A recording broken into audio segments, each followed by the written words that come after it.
folks. This is a very exciting conversation for me because the man in your screen there, if you're watching on YouTube and if you're listening on audio, he's almost literally saved my life by changing my thinking.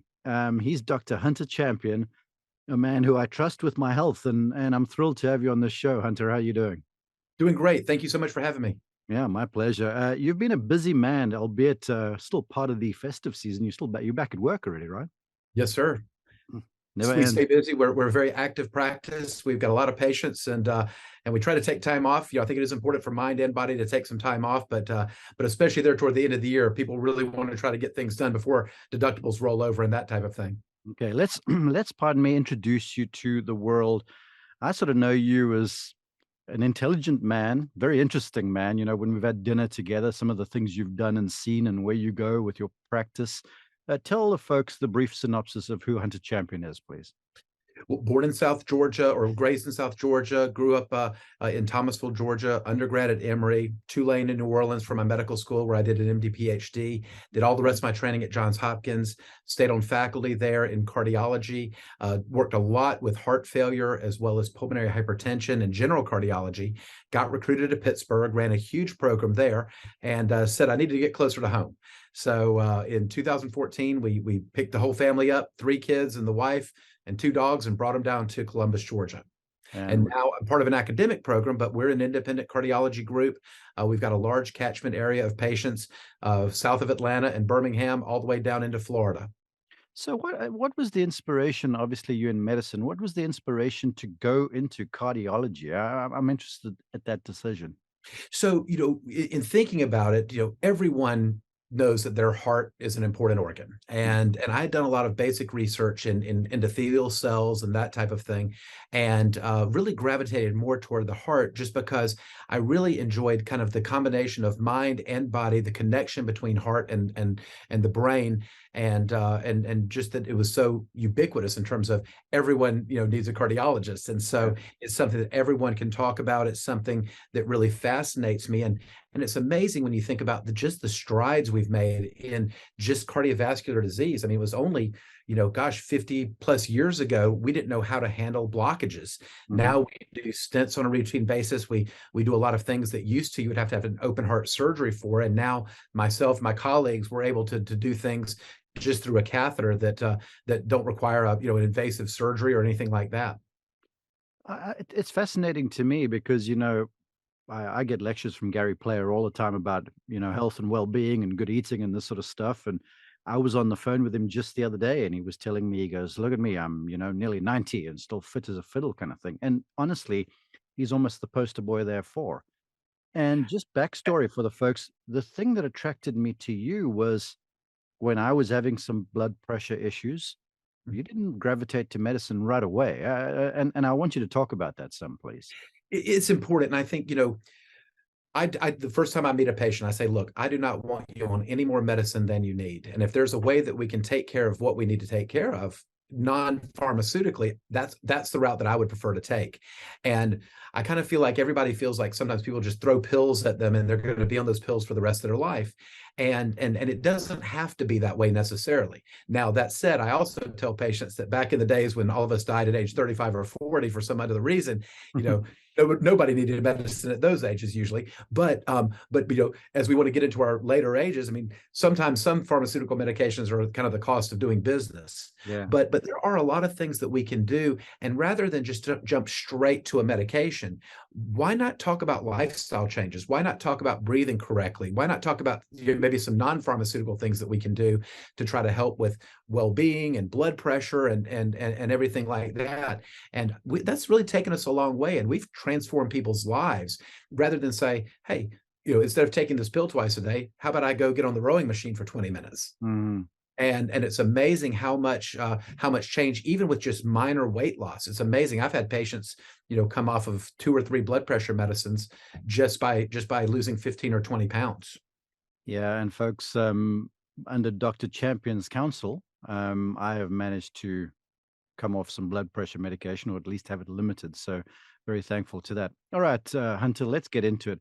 Yeah. You recently, and I'm thankful that you would share this, you recently, I believe, spoke to a group of, I don't know, doctors or whoever it was, about work you've been doing in research between the mind and body connection. Now, you know me, I'm very holistic and I'm a golf instructor, but I feel like, there's the golfer to for the golfer to excel, it's everything's got to be working, not just your golf swing. And Absolutely. when you And as we all know, I forget who it was that said that the longest the word the 5 inches between the ears. the golf course, yeah, exactly. Exactly. That was Bob Jones. He said that the most important club is that 5 inches between your ears.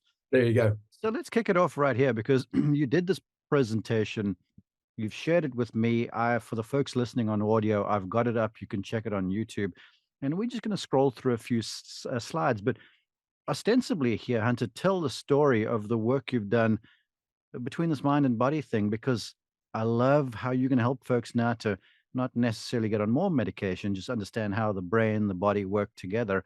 Now they can almost heal themselves with the right behavior. Absolutely. So going back in terms of literature and things like that, if you go all the way back to the Bible, they Hmm. talk about how Job's heart felt heavy. And so that's really one of the first discussions of kind of the brain body connection. Hmm. And when I was at Johns Hopkins as an intern, Lon Wittstein, who was my partner, then he and I discovered something called broken heart syndrome and the relationship between sudden emotional stress and a rapid weakening of the heart. And we actually were the ones that coined the term broken heart syndrome, which Really? essentially reflects the fact that, especially we saw a lot of patients who, on the onset of sudden, terrible news about the death of a loved one, their heart would actually fail very quickly. And as time went on, it would improve and get better. But that can be a potentially deadly condition. Hmm. So that is probably the most extreme instance or example of the brain body connection. But there are a lot of other, smaller instances of this as well. And so we think about the mind. The brain is the brain itself is kind of like the hardware of the computer, and the mind is really what I kind of think of as the software. And so we can train the software and we can adapt the software to help us both from the brain to the rest of the body. So it does go both ways. And certainly by doing things like exercises, both physical as well as mental, we Hmm. can improve not only the mind, but also improve the body itself. And we've done a lot of work and thinking about how exercise improves the mind and how not only does it go this way, but it also comes back up. So cognition, exercise is amazing in terms of improving cognition. Well, along those lines, and I'm on a slide here for the folks listening, and I'll just read it to you, and I want your comment, please, Dr. Champion. You write here, the brain's high demand for oxygen and nutrients is reflected in its domination of the body's percentage of blood supply at rest. Mhm. I find, I find that somewhat fascinating, although it makes a lot of sense. But when you Right. think about it, it's like, oh, goodness gracious me, this is really important to make sure I oxygenate my brain well enough. Absolutely. So there's kind of what I call there's these simple connections like increasing blood flow. There was a study, 16 women, it's part of one of the slides where they showed that actually with exercise, moderate exercise, they were able to increase blood flow to the brain by 15%. So a lot of blood flow. And if you think about it, our heart never has to rest. We go to sleep and the heart keeps beating. Mhm. Our lungs never rest. We go to sleep and they keep breathing, but our brain has to rest. We have to, because, and as well as I do with sleep deprivation and that type of thing, eventually you are going to have to sleep, Yeah. because if you don't, the brain will not work and the mind will not work. Don't you feel like I'm going off script here a little bit, but this is kind of what I do, you know me. We're in the era in which we currently live. I mean, look, this podcast is an example thereof, likely, but Mhm. I hope our voices are relaxing enough for people to want to just sort of, get on the go slow some. Right. We've got, blue light digital devices and stuff, and reading has gone from just books to reading on your phone or your iPad or whatever the case might be. It's almost like it's becoming the enemy of rest. Am I right in my assumption? Not only that at all. I mean, but let's take it one step backward. If you think about when you and I were youngsters and we were watching the news, it was Dan Rather or Walter Cronkite. It was one face with one still picture behind them. Now everything is information overload. You have runners on the bottom of the screen, you've got runners up the side, you have video running, and everything is so fast paced. It's almost like information overload. Mm. And there was a time where I could be sitting in a duck blind or be sitting or on the golf course where no one could get me. I was unreachable. I was unreachable on the fifth hole at Baltimore Country Club. Yeah. But now I can be anywhere in the world and someone can ping me. And so we don't get that unplugged time like we used to unless we make it. And so I think that's the key thing. We have to make time and we have to make the effort to do it now. Yeah, folks, one of those folks that has pinged Dr. Champion on an awkward time would be yours truly, where I was on my own blood pressure thing, and next thing I was freaking out about it, a bit about it. And I'll never forget the conversation. And this is for folks listening because we're going to help you to better health and just better well-being. Um, you said, "Settle down, Mark." You're like, "Okay, you're not a ticking time bomb. Just get to meditating and all the stuff we'll talk about." But it's like you brought the sense of calm about you, where so many of us, people listening to this, watching this, you get some sort of bad news or, a bad health report or whatever the case might be. And all of a sudden, it's like your world's all in upheaval. And then the rest, again, is driven away if you aren't able to settle down somehow. Right. Right. And to your point, I in fact I had a conversation with a patient about this today. He was getting very concerned and come to find out, I was like, well, how often are you checking your blood pressure? And he was checking it 8 times a day. And I said, listen, you've got to cut that out. I said, you're building up this anticipatory Mhm. angst and anxiety just related to your blood pressure. And I tell people all the time, check your blood pressure. If you get an abnormally high or an abnormally low number, walk away from it for 20 minutes, then come back and recheck it. If you leave that cuff on your arm and you keep hitting that button, it will almost assuredly keep going up and up and up until it finally says 911. Yeah. And yes, blood pressure is important. And, we don't want high blood pressure for long periods of time, month after month after month and year after year after year. But a little bit of blood pressure for a short period of time is not a bad thing. Yeah. And so I've spent a lot of my time trying to give a lot of reassurance in that regard. Mm. Well, here's the reassurance looking at the slide here. And now you buttoned, and there was a lot more information on those slides, and I left them up long enough for people to sort of read through. But you said, look, there's a clear link in this mind and body connection, and that's exercise. And you write here, exercise helps physically, strengthens heart, bones, lungs, blood vessels, um, physical changes. And I love this, and this is where I want your commentary.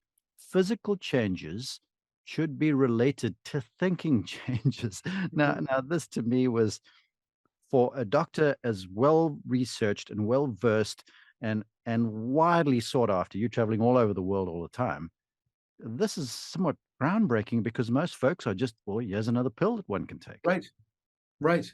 And the thing is I mean, I could give you a pill that will just lower your blood pressure, Mhm. but exercise, it's going to have beneficial effects throughout the body.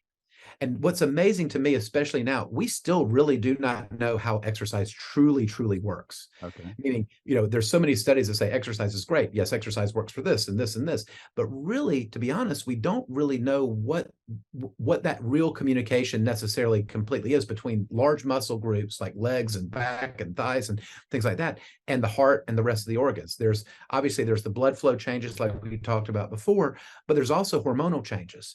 And there's something else that's I had an experiment that we did when I was at Hopkins where we had a model of heart failure, and we had animals swim, and these animals would swim with heart failure, and then we had a group of animals with heart failure, and we gave them medicine to keep their blood pressure the same exact as it was with the exercising.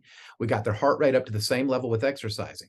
So from a heartbeat standpoint, they were doing the same thing as the swimmers, but the swimmers lived far longer and they did much better. Really? So there really is something there that truly is remarkable about just the action of physical movement. And when I say physical movement, I really do mean that combination of cardio and resistance training. Hmm. I think resistance is actually equal to cardio. And I actually try to incorporate both. So what I've been trying to do is I do what I call speed weights. So I'll get on the machines at the club and I'll go and I'll try to work one muscle group. And while I'm letting that muscle group rest after that set, I go switch over to another muscle group. So I'm constantly moving. And by doing that, my heart rate stays in the 120s. Because for me, to be perfectly honest, I find cardio sometimes to be a little boring. Yeah. With the exception of the new rowing machines. I love the new rowing machines. They're fascinating. The only thing I need with those, I need someone there with a spritzer to spritz me with water, make me really feel like I'm out on the water. Uh-huh.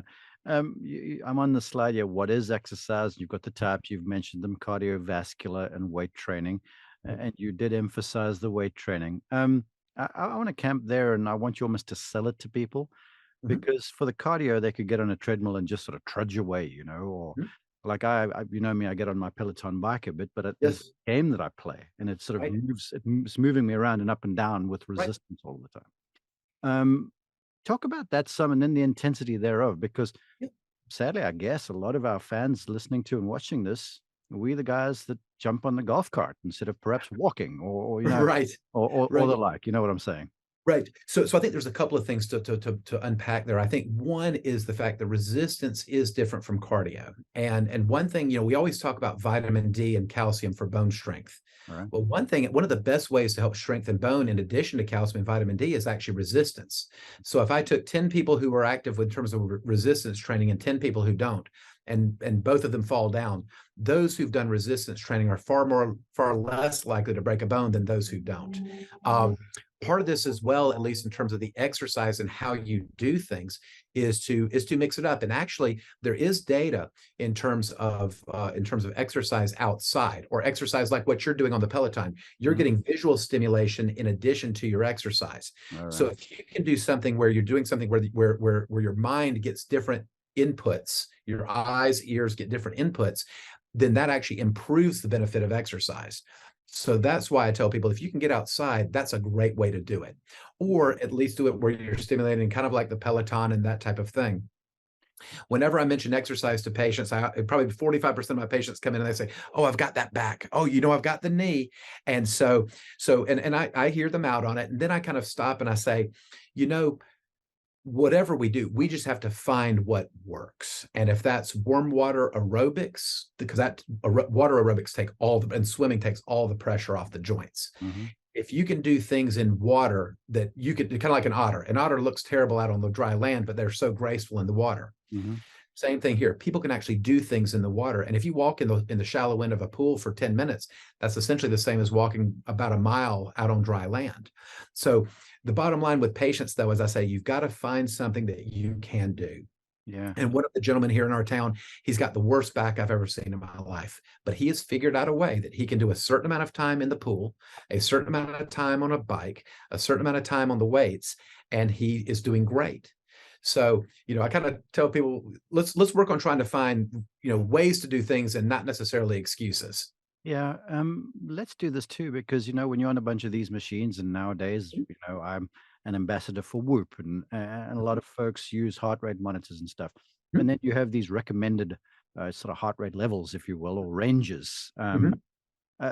Talk about that a little bit for when folks are exercising, because I feel like it's almost it's a good way to push yourself but moderate yourself in the same vein. So could you go there a bit for me, Yeah, please? absolutely. And I think one of the key things that I tell people whenever they engage in an exercise program is the worst thing that can happen is if you go in there too fast and too hard and you injure yourself. Yeah. And then all of a sudden you've lost all momentum. Yeah. And so then you're out with tennis elbow, or you're out with a muscle strain for 2 months, and then it's really hard to get back in. But yes, I love Whoop. I love the monitors where you can look at your heart rate. You can look to see, and especially too in terms of, and yes, the heart rates are in general there for most people. They're kind of, you can get them for some of the more complex devices. They will really tailor it to your body size and type and muscle and that type of thing.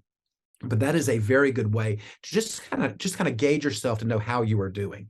One of the things we oftentimes hear is, am I doing enough? Am I not doing enough? And that type of thing. I think the key though is you need dedicated time. So I hear a lot of patients who say, "Oh, but I've got an active lifestyle." Well, yes, that's great. You're active, you're doing a lot around the house, you do a lot of yard work, but nothing really takes the place of good dedicated exercise time.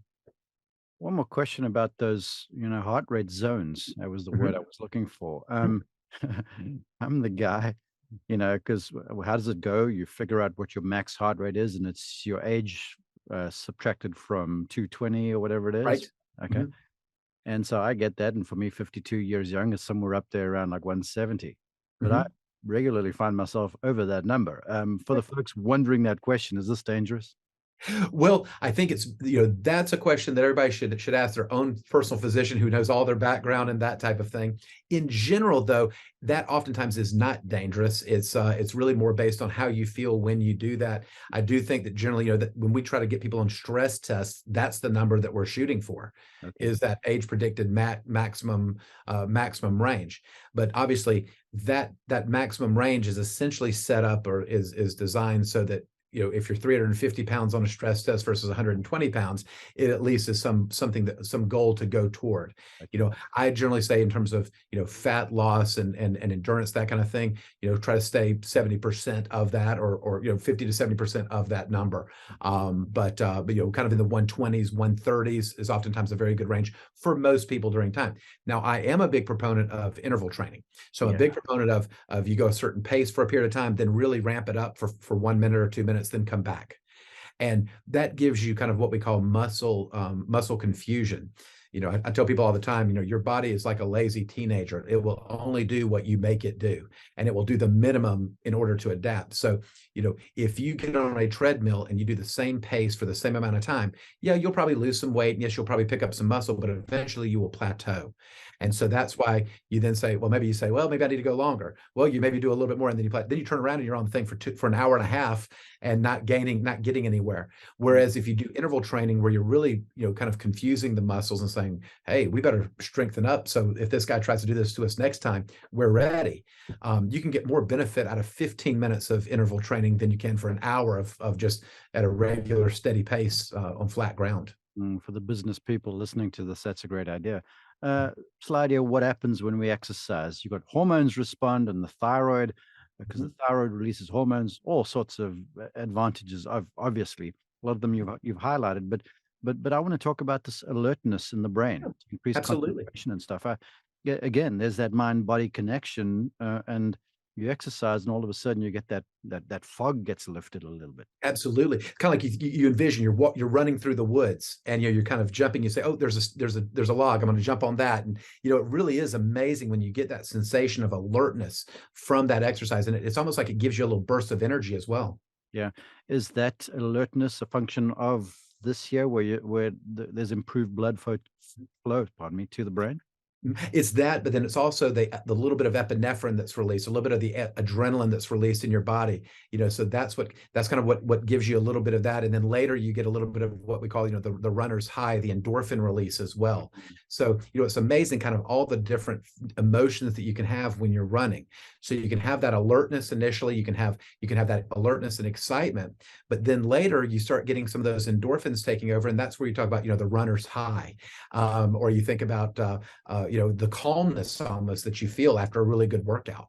Yeah. That's when I think I go, when I get finished, I go take a good steam, and there's nothing better than a good steam or a good sauna after that.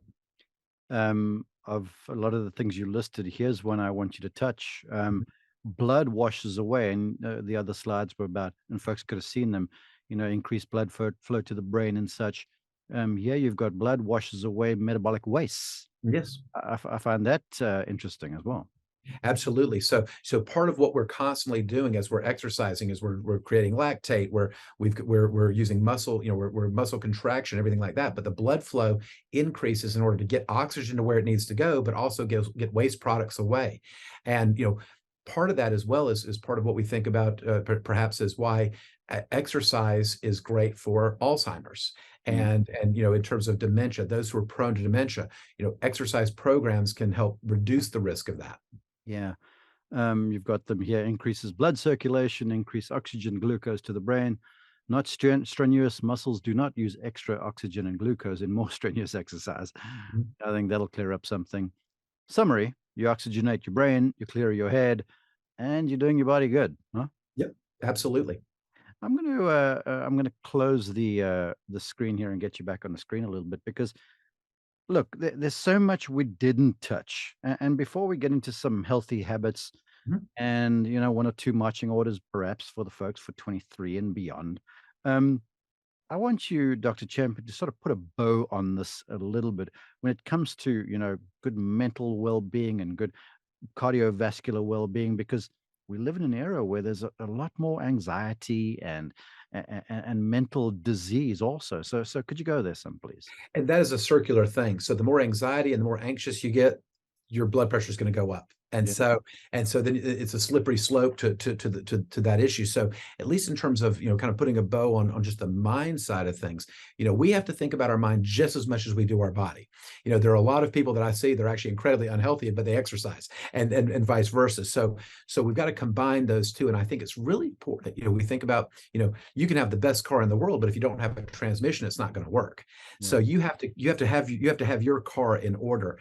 And part of that is like getting routine maintenance. You get your oil change, you get your 30,000-mile tune-up. And that's really what we ask of our patients is, you go see your primary care doctor, that's like getting your oil change. You come see us, it's your 30,000-mile tune-up.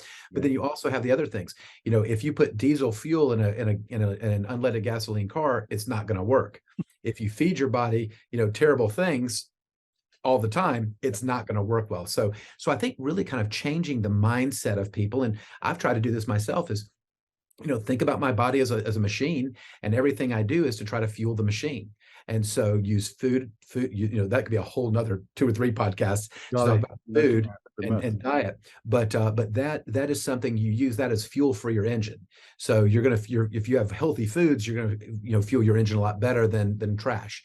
But I think the key thing here, though, is really it does start with the mind. And when you set your mind right, and everything is going better from that side of things, then I think you are able to exercise more. And I think you are able to kind of put it into more context in terms of how you handle your day, how you put your day in order, and how you make a plan.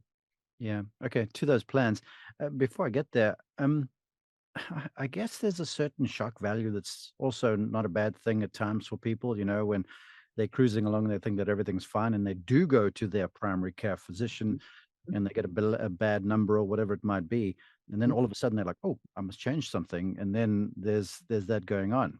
But speak to the folks who sort of like in that I'm somewhat healthy mindset, and they're just going along, and all of a sudden they're caught with their pants down. Right. Yeah, just a little advice perhaps to them. Yeah, well, we see this a lot, especially if you're, all it takes is one person in the neighborhood, 50 years old, who's running and on his treadmill and dies, or someone who has sudden cardiac death, or someone who just doesn't wake up. And that really kind of, a lot of times that shock factor, to your point, really does stimulate a lot of family members to maybe get that person that may not be quite as healthy, maybe get them to the physician, get them to the doctor to say, hey, we need you around. And so sometimes that shock is a good thing, because it can get someone who hasn't been to a physician in a long time, can get them there. Some people, I think, it's important to have that regular evaluation, just so because that's why they call hypertension the silent killer. You don't really feel bad with it. And if you let it go too long, it can affect your kidneys, it can cause stroke, it can cause heart attack, and that type of thing. Yeah. All right. We in the doorstep of a new year, resolutions and stuff. So look, healthy habits are a big deal. If you reference food, exercise, water. Here's my first question before we give folks a few things they can do. Mhm. Look, we're all adults. I enjoy a couple of nice glasses of nice red wine and the odd tequila and such. Talk to the folks about, when they imbibe a little bit, advice to share, please. Absolutely. So I'm a big believer. One of the things I tell all my patients, let's keep the life in living. And so, I mean, I can't tell you how many people I've heard, I've seen who've been they've been the unhappiest people in the world because they deprive themselves of so much. And we're all going to go sometime. But I think keeping the life in living really is important. So I think imbibing in moderate amount of alcohol is not unreasonable at all. And, treat yourself. And really, there are data still showing that 1 to 2 drinks, even a day, is not a problem. In fact, it can be actually beneficial from a heart standpoint. Mm. Um, 1 but to 2. He said 1 to 2, Trav. He said 1 to 2. 1 to 2, right? Well, it also depends on what size it is. But I'm going to let people handle that on their own. But yes, but 1 to 2 drinks and that kind of thing. And I enjoy myself as well. So I think that's important. Remember, keep the life in living. Yeah. And if you enjoy pecan pie, have some every now and then. So don't. I think depriving yourself too much really is deleterious. Beautiful. All right. A few things to do in 23. I'll kick us off and I'll let you sort of follow on, and we'll just pitch Okay. some at each other.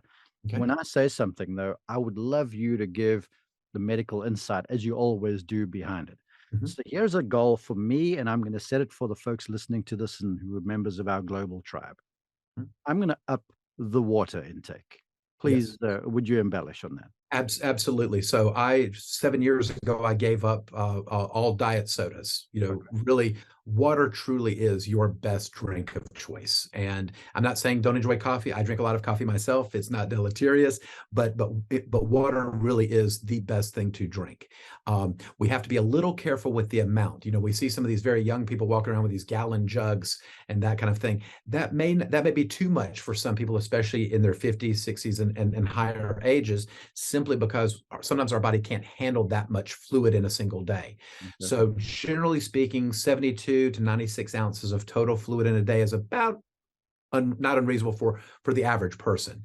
But I definitely believe in water. There was a time when I was young that a Coca-Cola was a treat. You had a Coca-Cola, like if I was a good guy and I got a haircut like I was supposed to and I was good in the chair, my dad would let me get a Coca-Cola out of the machine. Well, now they've got people thinking that Coca-Cola is great for breakfast, lunch, and dinner, and 3 times in between each meal. And being in Columbus, where Coca-Cola was invented, I know that may not be the best thing to say, but water truly still is. But you can still make water interesting. So I think that's one point too.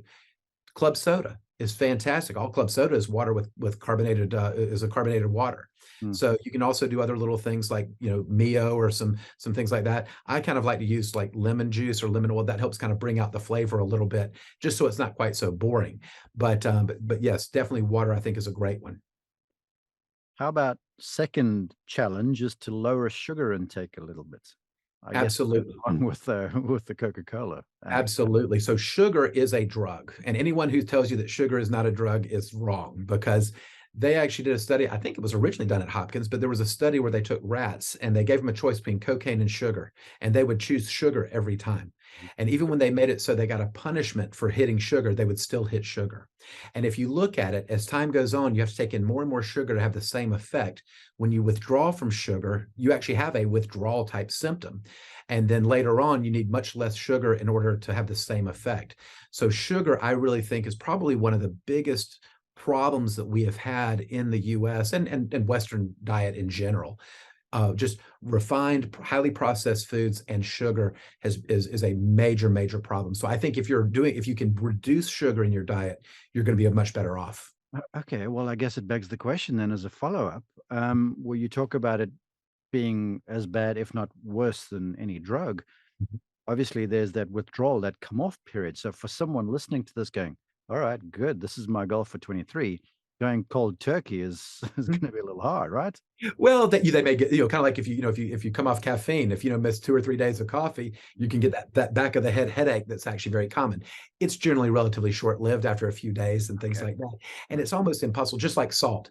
It's almost impossible to have a no salt diet just because salt is in so much of everything. Now, again, much like sugar, I've discussed with my patients, really trying to reduce sodium in your diet is an important part of healthy cardiovascular health as well. Sugar and salt, it's on the list. Although a colleague of yours got me off salt a long time ago, or on the Right. list. Right. Here's one you recommended. On a phone call, you said to me, Mark, I know you are a faith, or a spiritual man, or a man of faith. Just spend some time meditating. Mhm. Speak about meditation and its value a little bit. So I'm not a hippie by any stretch. I don't sit around singing Kumbaya or anything like that. But that said, meditation really is critical. I've had more patients come down on blood pressure medicine or come off. Same thing with anti-anxiety medicines, just by introducing meditation into their life.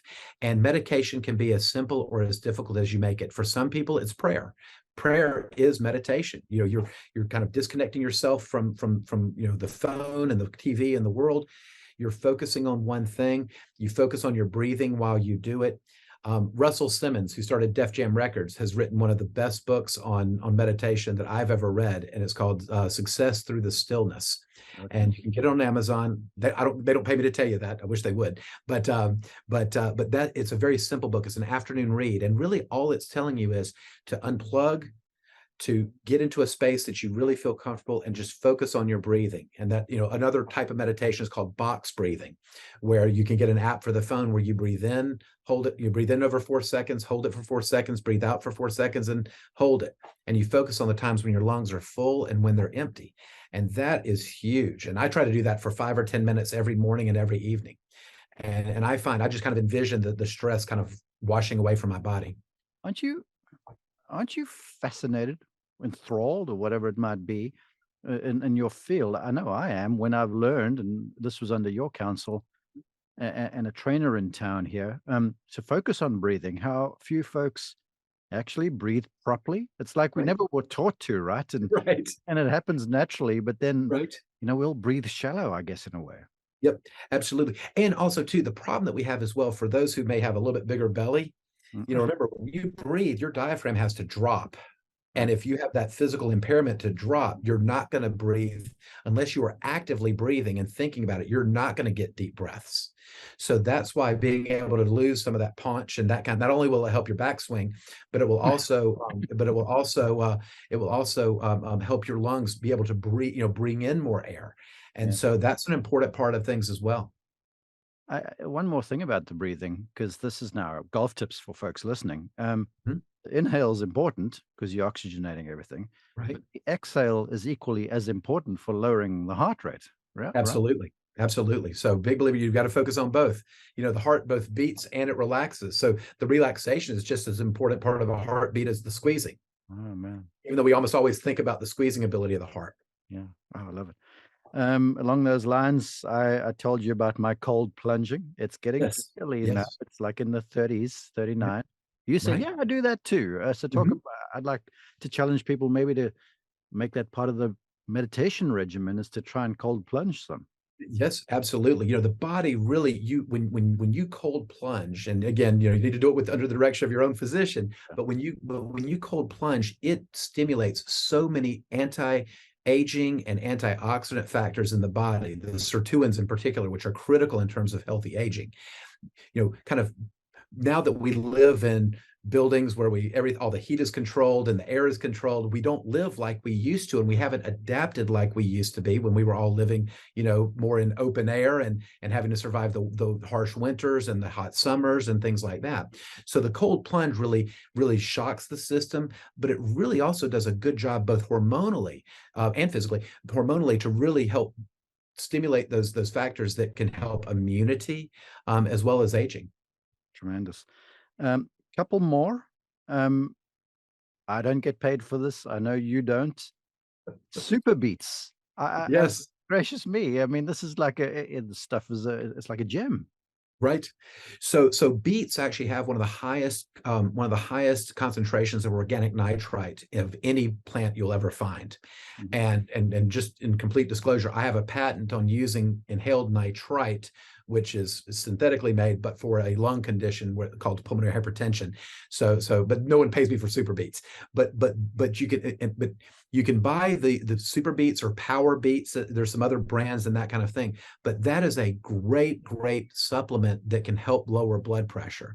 And for people who either have a lot of problems with the buffers that are included in certain pharmacy medications or generic medications, because when people have an allergy to a medication, it's almost never the actual medicine itself. It's the buffer that it comes in with the pill. Okay, So, gotcha. so that's why I really like super beets, especially for those people. And so the powder seems to work better than the chews. If you need more help, put it in your smoothie. Usually they're berry flavored, but they also have chews as well.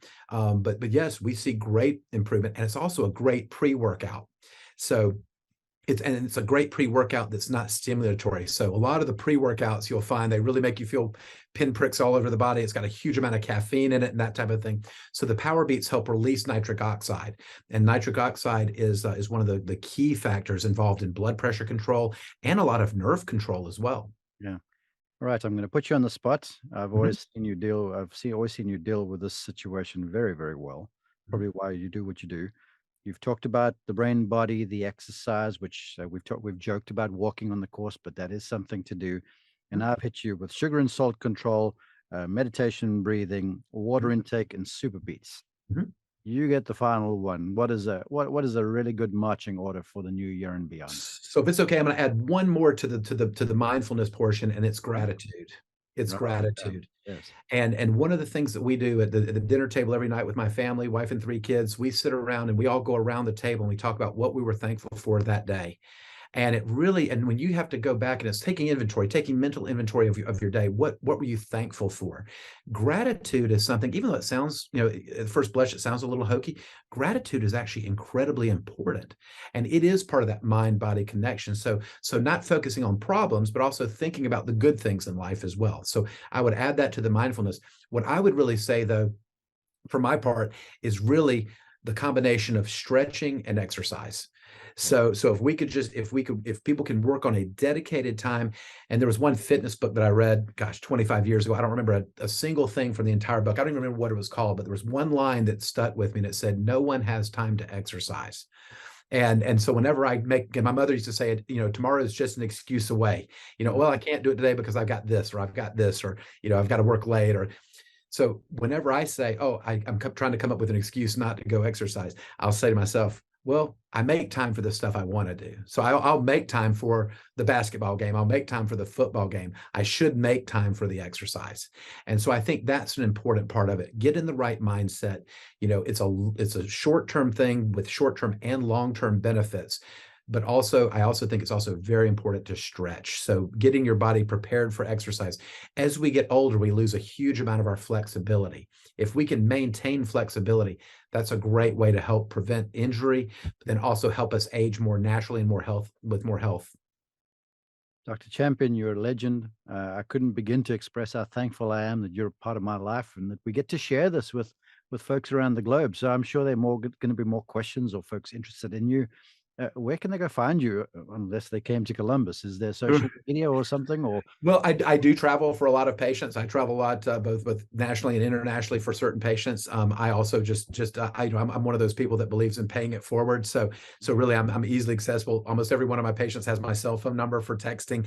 But really, the easiest way, if anyone wanted to get in touch with me, southeasterncardiology.com is our office website. And it's kind of hard to find. I'm probably one of the very few people in this country named Hunter Champion. So I shouldn't be it should be too hard to find. do you tweet or do you Instagram? That sort of I'm on Instagram at Hunter_champion, Mhm. and that's really my main. That's the one thing that I do use. I enjoy Instagram. I enjoy seeing pictures of families and kids and things like that. Yeah. Right. I've cut into your time to go be with your family and to be grateful. So thank you very much, Hunter. I appreciate you and I appreciate you for joining us and sharing. Likewise, Mark. Thank you so much again, as always. We'll see you soon.